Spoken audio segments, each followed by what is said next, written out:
Depuis les périodes les plus reculées de l'Antiquité, il existe un enseignement remarquable, universel dans son application et éternel dans sa sagesse. On en a trouvé des fragments dans les hiéroglyphes sumériens, ainsi que sur des tablettes et des pierres datant de quelques 8 ou 10 000 ans. Certains symboles, comme le soleil, la lune, l'air, l'eau et d'autres forces de la nature, remontent à une époque encore plus ancienne, antérieure au cataclysme qui a mis fin à l'ère pléistocène. On ne sait pas si cet enseignement n'est pas encore plus vieux de quelques milliers d'années. Étudier et mettre en pratique cet enseignement revient à faire renaître dans le cœur de chaque homme une connaissance intuitive, susceptible de lui permettre de résoudre ses problèmes individuels et les problèmes du monde. On retrouve des traces de cet enseignement dans pratiquement toutes les civilisations et toutes les religions. Ces principes fondamentaux étaient enseignés en Perse, en Égypte, au Tibet, en Chine, en Palestine, en Grèce et dans beaucoup d'autres pays. Mais c'est par les Esséniens qu'il a été transmis de la manière la plus pure. Cette mystérieuse fraternité a vécu entre le 2e ou le 3e siècle avant Jésus-Christ et le 1er siècle de notre ère sur les bords de la mer Morte en Palestine et du lac Maréotis en Égypte. En Palestine et en Syrie, les membres de la fraternité étaient connus sous le nom d'Esséniens, et en Égypte sous celui de thérapeutes, c'est-à-dire de guérisseurs. La partie ésotérique de leur enseignement est exposée dans l'Arbre de vie, les communions esséniennes avec les anges et la paix aux 7 chemins, parmi d'autres textes. L'enseignement exotérique, ouvert à tous, est retracé dans le livre 1 de l'Évangile essénien et dans les manuscrits de la mer Morte récemment découverts. On ignore l'origine de la fraternité et on ne sait pas avec certitude l'étymologie du nom essénien. Pour certains, il vient d'Esnoch ou Enoch, qui serait le fondateur de cette fraternité, car il aurait reçu le premier les communions avec le monde des anges. D'autres considèrent que ce nom provient de Esraël, c'est-à-dire le peuple élu de Dieu, à qui Moïse apporta les communions qui lui avaient été révélées sur le mont Sinaï par le monde des anges. Mais quelle que soit leur origine, il est certain que les Esséniens ont vécu pendant de longues années sous le régime d'une fraternité, peut-être sous d'autres noms et dans d'autres pays.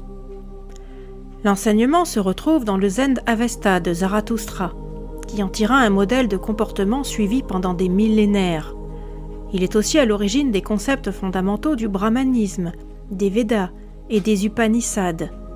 Les systèmes indiens des yogas puisent à la même source.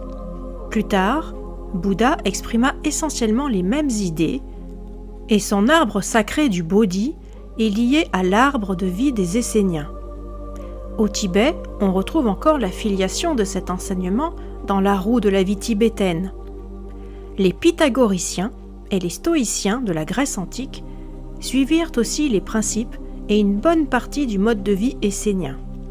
Le même enseignement était encore présent dans la culture adonique des Phéniciens, à l'école de philosophie d'Alexandrie, en Égypte, et il contribua à façonner certaines expressions de la culture occidentale, comme la franc-maçonnerie, le gnosticisme, la kabbale et le christianisme. Jésus en donna l'expression la plus sublime et la plus belle dans les 7 béatitudes du Sermon sur la montagne. Les Esséniens vivaient au bord des lacs et des rivières, à l'écart des villes et des cités. Ils pratiquaient un mode de vie communautaire et partageaient tout en parts égales. Ils étaient essentiellement agriculteurs et arboriculteurs, et les vastes connaissances qu'ils avaient rassemblées sur les récoltes, les caractéristiques du sol et les conditions climatiques leur permettaient de faire pousser des fruits et des légumes très variés sur des terres presque désertiques et avec un minimum d'efforts. Ils n'avaient ni serviteurs, ni esclaves, et auraient été les premiers à condamner l'esclavage en théorie et en pratique. Ils ne comptaient parmi eux ni riches ni pauvres, car ils considéraient ces deux situations comme des déviations par rapport à la loi. Ils avaient créé un système économique propre, entièrement fondé sur la loi, et dont la réussite témoignait que tous les besoins alimentaires et matériels de l'homme peuvent être satisfaits sans conflit, par la seule connaissance de la loi. Il consacrait beaucoup de temps à étudier à la fois les textes anciens et des branches spéciales du savoir, en particulier celles liées à l'éducation, à la guérison et à l'astronomie. On les disait héritiers des Chaldéens et des Perses pour l'astronomie et des Égyptiens pour l'art de guérir. Et ils s'adonnaient aux prophéties, auxquelles ils se préparaient par des jeûnes prolongés. Ils étaient également passés maîtres dans l'art d'utiliser les plantes et les herbes pour guérir les hommes et les animaux. Ils menaient une vie simple et régulière, se levant chaque jour à l'aube avant le lever du jour pour étudier et communier avec les forces de la nature. Le bain matinal dans l'eau froide était comme un rituel. Ils portaient des vêtements blancs. Après le travail quotidien dans les champs et les vignobles, ils partageaient leur repas en silence. Ce repas était précédé et suivi par une prière. Ils avaient un profond respect pour toute forme de vie, ne mangeaient jamais de viande, ni ne buvaient jamais de boissons fermentées. Les soirées étaient consacrées à l'étude et à la communion avec les forces célestes. La journée commençait le soir, et le sabbat, c'est-à-dire le jour sacré, qui était considéré comme le premier jour de la semaine, débutait le vendredi soir. Ce jour était réservé à l'étude, à la discussion, à l'accueil des visiteurs et à la musique, sur des instruments dont des restes ont été découverts. Leur mode de vie leur permettait de vivre jusqu'à l'âge avancé de 120 ans, voire davantage, et on leur prêtait une force et une endurance merveilleuses. Dans toutes leurs activités, ils faisaient preuve d'amour créatif.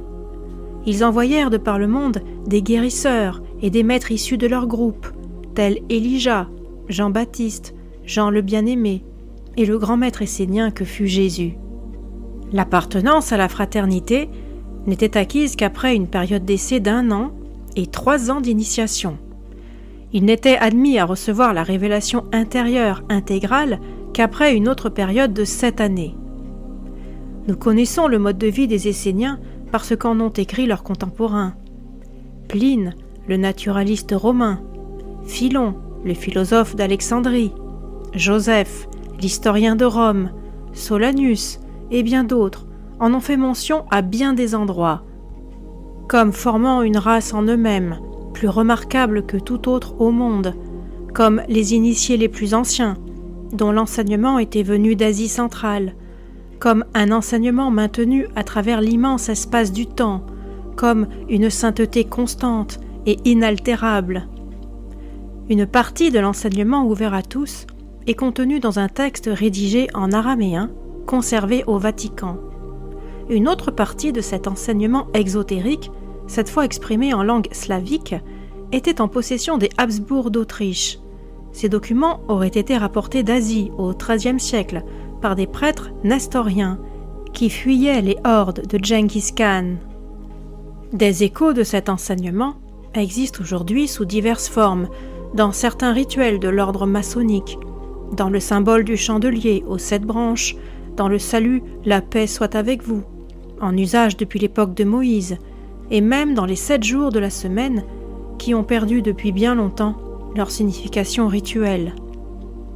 Un enseignement aussi ancien et persistant à travers les âges ne saurait être l'œuvre d'un individu ou d'un peuple.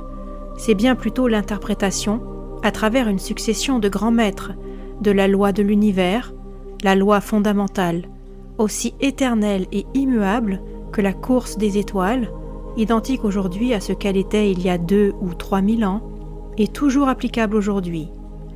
L'enseignement expose la loi.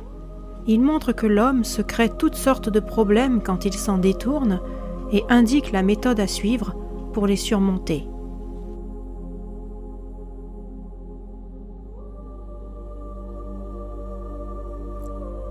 Texte tiré du volume 7 du livre des hymnes des manuscrits de la mer Morte.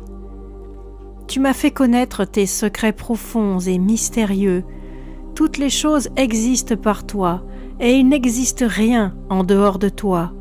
C'est par ta loi que tu as ordonné à mon cœur de mettre mes pas un devant l'autre sur les sentiers véritables et d'aller là où tu es.